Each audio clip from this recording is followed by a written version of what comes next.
Olá, começa agora o Diálogos, um programa da TV Unesp para divulgação científica e institucional. Aqui, nós conhecemos as pesquisas e os avanços científicos do Brasil e do mundo. E também falamos de importantes ações da Universidade Estadual Paulista, a Unesp. Hoje, nós conversamos sobre adoção. Nosso convidado é o professor Mário Lázaro Camargo, do Departamento de Psicologia da Unesp em Bauru. Ele é doutor em Psicologia pela USP e mestre pela Faculdade de Ciências e Letras da Unesp. Seus estudos abordam temas como a relação ser humano e trabalho, família e adoção. Professor Mário, é um prazer recebê-lo aqui no Diálogos. O prazer é meu, agradeço o convite, estou à disposição para conversarmos sobre esse tema que a mim é tão caro. Professor, quando falamos de adoção, principalmente aqui no Brasil, nós estamos lidando ainda com um tema que é tabu na sociedade? Infelizmente, nós estamos lidando com um tema que é tabu, né? Existe uma cultura da adoção no Brasil que coloca, digamos assim, um privilégio sobre os chamados filhos biológicos ou filhos naturais, fazendo com que ainda recaia sobre a figura do filho adotivo alguns preconceitos, alguns mitos, alguns medos. E isso faz com que essa temática seja tratada com muito cuidado, com muito temor pelas famílias. E que tipo de preconceito seria esse, professor? Muita gente pontua assim, o filho adotivo é aquele filho que vai te dar problema, então não adote. Né? Por quê? De onde está a raiz desse dilema, desse preconceito? Essa é uma fala muito comum, mas ela não se justifica, sobretudo em se tratando de pesquisas científicas, né? Nós podemos dizer que é muito provável que a gente tenha famílias com filhos que no seu processo de desenvolvimento apresentem problemas de comportamento, mas que são filhos biológicos na mesma proporção como ocorre com os filhos adotados. A adoção, ela não necessariamente significa a questão primordial na definição de um conjunto de comportamentos ou no desenvolvimento da própria personalidade. Existem muitos outros fatores que participam desse processo de desenvolvimento, então não necessariamente a adoção. O fato é que essa também é uma questão potencializada pela atual cultura da adoção, né? E por algo que eu particularmente acho muito ruim, que é assim, muitos problemas em relação à adoção acabam ganhando visibilidade e não necessariamente adoções bem-sucedidas, né? Isso marcadamente através de programas televisivos, às vezes até mesmo a literatura não científica, né? E isso faz com que as pessoas se tornem sensíveis e descrentes nesta forma de constituição de família que é tão interessante, que é tão importante. E quais outros preconceitos, professores, estão embutidos nessa cultura da adoção que nós temos? Então, olha, a primeira coisa que eu acho que é importante a gente pontuar é que existe um processo histórico, cultural, portanto social, em torno da adoção.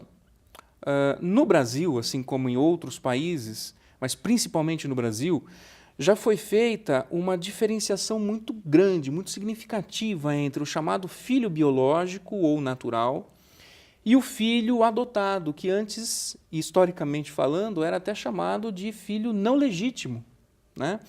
Esse filho não legítimo, ele, por exemplo, não tinha sequer o direito a herdar o patrimônio da família que o adotava. Isso era privilégio apenas dos filhos biológicos. Então, essas pequenas ou grandes diferenciações, historicamente, foram se constituindo em estigmas, né, recaindo sobre a figura do adotado. Outro preconceito, outro mito, digamos assim, é de que o filho adotado tem dificuldade no processo de adaptação à família adotiva pelo fato de não estar provido do chamado laço de sangue ou consanguinidade, né?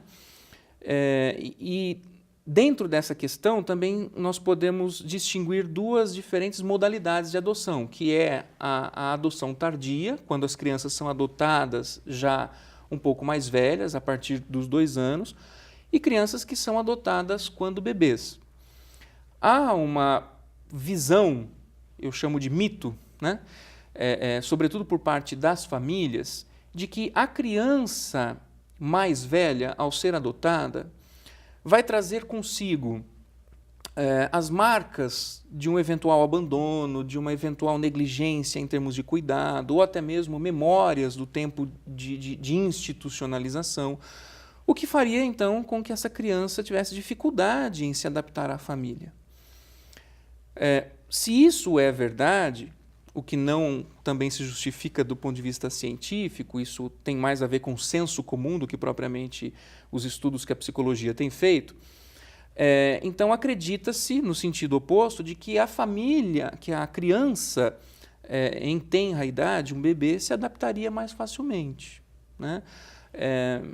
O que as pesquisas mostram, em especial esta que eu concluí recentemente, é que o fator diferencial, no sentido da adaptação e vinculação da criança à família, está muito mais ligado ao equilíbrio das relações intrafamiliares, a capacidade dos pais adotivos e dos membros da família dirigirem a essa criança atenção, afeto, cuidado, né?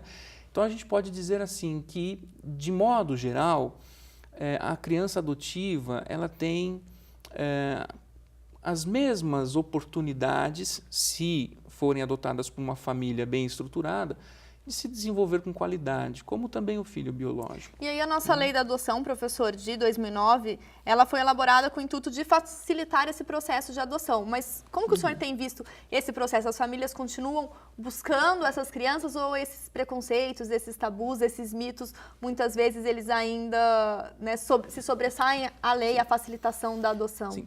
Veja, como, ainda se tratando da cultura, mas para responder sua pergunta, como ainda as famílias que optam pela adoção, elas pensam em trazer para o seio, né, da sua família uma criança que tenha as características fisionômicas parecidas às do adotantes, esses postulantes à adoção eles acabam fazendo exigências grandes para a criança que vai chegar, né? Então, por exemplo, uma família branca, ela vai provavelmente pretender adotar uma criança branca. Uma família negra vai provavelmente adotar uma criança negra. Uma família com descendência oriental vai provavelmente procurar uma criança com traços orientais. Então, quanto mais exigente é a família que vai adotar, maior a dificuldade na adoção. Por quê? Porque as crianças que estão disponíveis à adoção, e em sua maioria estão nos abrigos ou nas instituições, né, elas não correspondem a esses traços fisionômicos, né? A gente costuma dizer, em se tratando, né, da cultura da adoção, que a menina loirinha dos olhos azuis, né, ela é muito difícil de ser encontrada nas instituições, né? Então isso faz com que a criança permaneça muito tempo na instituição, até que encontre uma família com expectativas mais flexíveis, com um número de exigências ou uma qualidade de exigência menor, né? O fato da nova legislação determinar um prazo, por exemplo, de 2 anos no máximo, para que a criança permaneça na instituição, embora a mim isso pareça ser uma intenção muito positiva, vai ser muito difícil de se cumprir, porque as exigências continuam sendo apresentadas pelos postulantes à adoção. Então, a questão não está, ao meu ver, na definição de critérios via legislação. E flexibilizar esses critérios, não exato, seria isso? Exato. Está mesmo num processo de preparação das famílias que se candidatam à adoção e numa atuação forte no sentido de que essa cultura que nós temos, ainda cristalizada por muitos preconceitos, possa ser gradativamente modificada, né? Para se ter uma ideia, os casais que adotam, as famílias que adotam no Brasil, elas, em se tratando de números, né, elas são um número menor do que as estrangeiras no que diz respeito à adoção interracial. O brasileiro, ele ao se apresentar como candidato à adoção, estabelece critérios muito mais rígidos em relação à raça, à cor de pele, à descendência, do que os casais estrangeiros que saem da Europa ou saem dos Estados Unidos, Canadá, para vir adotar crianças aqui no Brasil. E um pouco, professor, sobre a mudança desse comportamento, dessa cultura da adoção, tem a ver com a adoção tardia que o senhor já pontuou, mas a gente conversa sobre ela daqui a pouco. Ok. O Diálogos vai para um breve intervalo e já volta. Fique com a gente.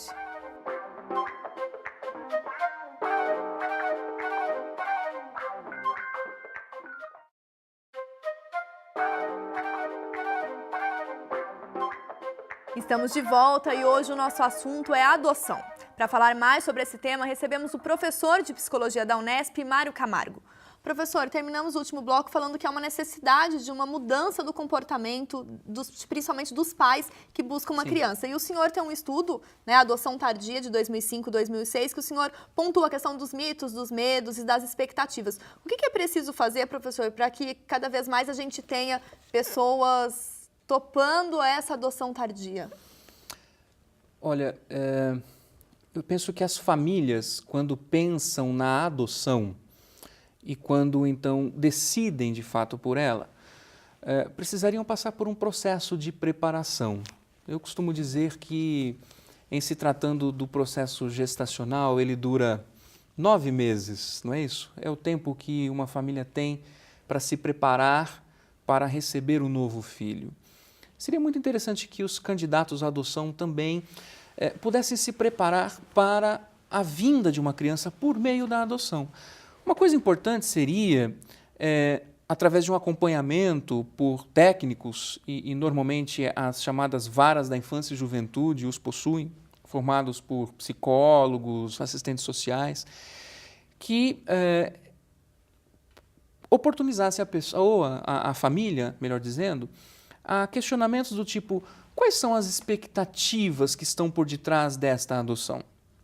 Quais são as motivações? O que leva o casal, o que leva a família a buscar uma criança para chamar de seu filho e para se dedicar ao seu cuidado? Se essas expectativas, se essas motivações, elas estão adequadas, isso já é um bom caminho para que a adoção possa ser bem-sucedida.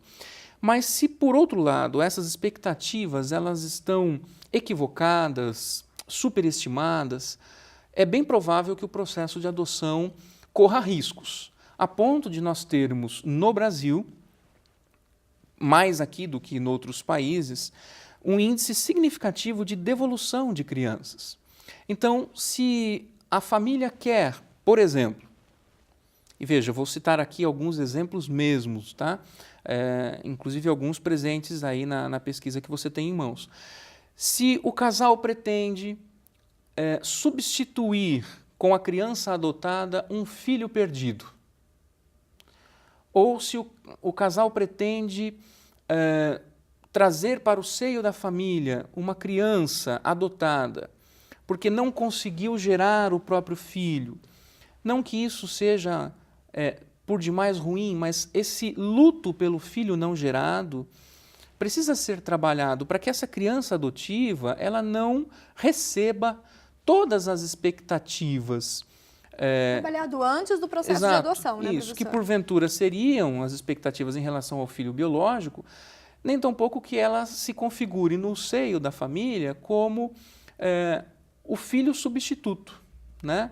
Então, isso, por exemplo, são questões a serem desenvolvidas, a serem trabalhadas, né? Outra questão extremamente importante é com relação à manutenção ou não do segredo em torno da adoção. Eu diria que isso faz muita diferença na possibilidade do êxito da adoção.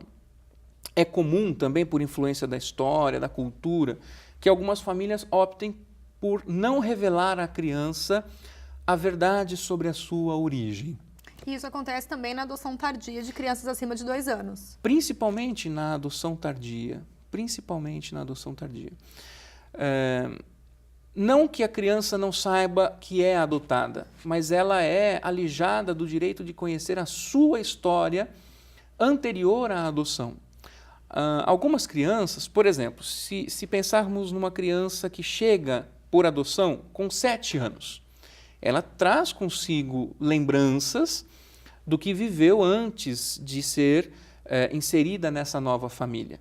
Então, será impossível manter segredo sobre a sua adoção, ok?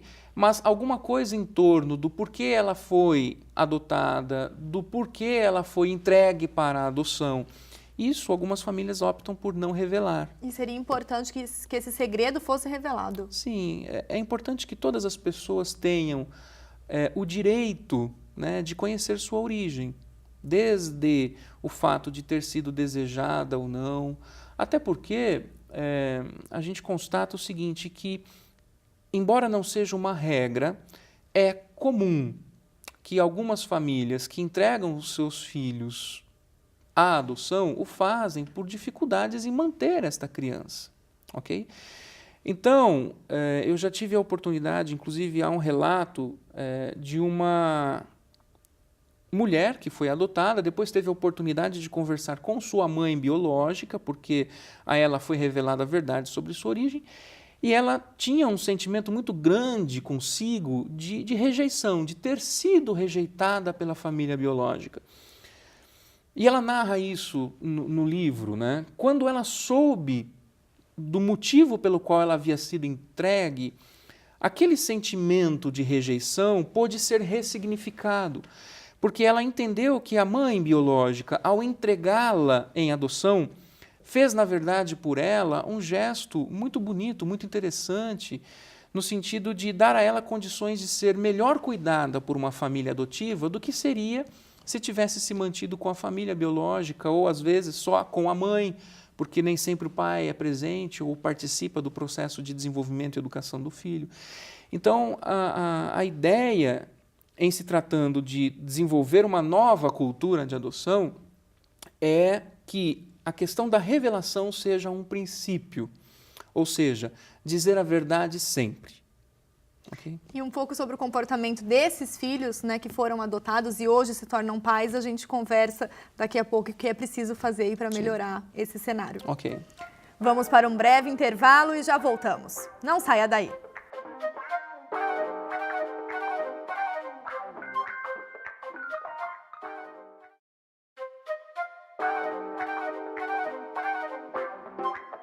O Diálogos está de volta e o assunto de hoje é a adoção. Nosso entrevistado é o professor Mário Camargo, do Departamento de Psicologia da Unesp, aqui em Bauru.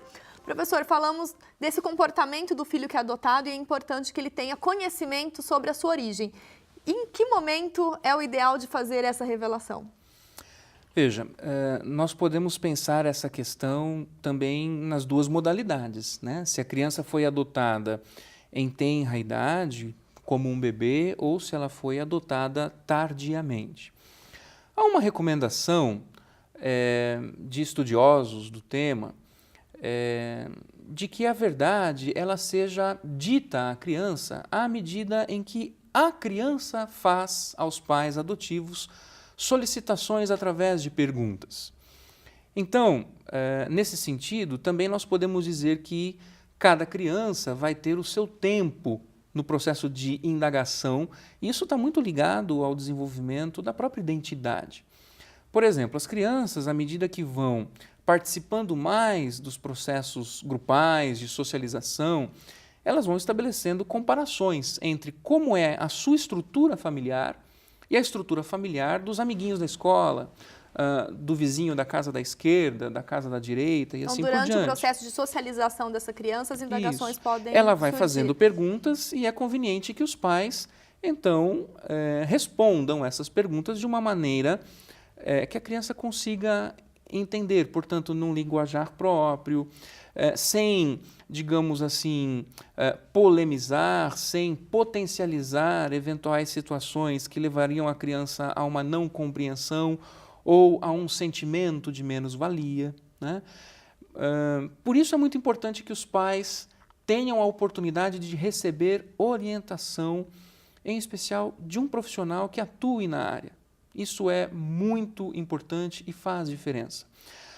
O pai e a mãe adotivos, estando seguros do processo de adoção que estão realizando, estando eles seguros da qualidade do afeto que nutrem pela criança, estando eles amadurecidos no que diz respeito ao exercício da maternidade, da paternidade, estarão também numa condição apropriada para a revelação da verdade, para ajudar esta criança na construção de uma identidade marcada pela verdade e não pelo segredo ou por fantasias, né, que nem sempre estão relacionadas, digamos, àquilo que de fato é a história de vida da criança. E quando essa criança cresce, professor, muitas vezes ela vai formar uma família e ela vai ter seus filhos. Sim. E aí é o tema da sua outra pesquisa para falar dessa questão dos adultos adotados.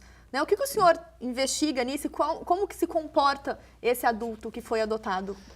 Veja, essa pesquisa ela tem origem numa observação durante o tempo em que eu estive lendo outros autores, ou seja, a maioria das pesquisas trabalham com famílias adotivas e crianças e adolescentes. Nós não tínhamos ainda uma pesquisa que olhasse para o adulto, que quando criança foi adotado. Foi esse o foco da pesquisa. Eu queria entender como é que um adulto narra a sua experiência de adoção, como é que um adulto significa a adoção, o abandono, a institucionalização e, principalmente, quem é o pai, quem é a mãe, né, que vivenciou a experiência de ter sido adotado. Então, esse foi, digamos assim, o foco dessa pesquisa. E o resultado foi surpreendente. Eu tive a oportunidade de encontrar com adultos adotados que exercem de modo muito interessante a sua maternidade, a sua paternidade.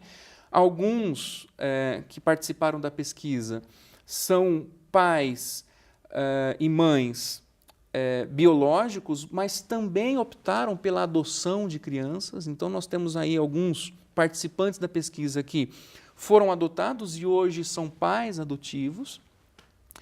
E o grande diferencial está na preocupação em ser para estas crianças bons pais, boas mães, demarcando uma tentativa de corrigir erros ou preencher no exercício da maternidade e da paternidade lacunas da sua própria história, né? Então, de um modo geral, são bons pais, são boas mães, né? E exercem de forma muito cuidadosa a sua atividade de educação, né? Há um outro elemento muito interessante, e esse talvez mais preocupante, é que para exercer de modo qualitativo essa maternidade e essa paternidade, eles descuidam um pouco de si e descuidam um pouco do próprio relacionamento conjugal. Então, é uma doação muito grande às crianças. Exato. Eu diria que a dinâmica de relacionamento com os filhos, sendo eles biológicos ou adotivos, é de um cuidado extremo, correndo o risco de se tornar uma superproteção, colocando então esses filhos no centro da atenção e colocando na periferia o relacionamento conjugal e até mesmo o cuidado com a própria saúde, com a vida profissional, com a formação acadêmica. Penso que isso seria algo aí a ser desenvolvido em termos de trabalho com esses pais, né? Se é que isto pode se aplicar a todos, porque vale dizer que a minha pesquisa é uma pesquisa qualitativa, ela estuda alguns casos, né? Não dá para fazer uma generalização. Tá, já, professora, eu queria agradecer a sua participação aqui no Diálogos para trazer a discussão a um tema que merece ainda muito mais debate na sociedade, que novas pesquisas possam vir para o senhor debater Sim. novamente conosco a questão da adoção aqui na sociedade. Estarei à disposição e agradeço o convite. Para mim é uma honra, uma bela oportunidade de poder falar desse tema que para mim é tão importante, tão significativo. Espero ter contribuído. O Diálogos de hoje fica por aqui. Em nosso site você pode rever este e os demais programas. Deixe os seus comentários, curta e compartilhe e até semana que vem.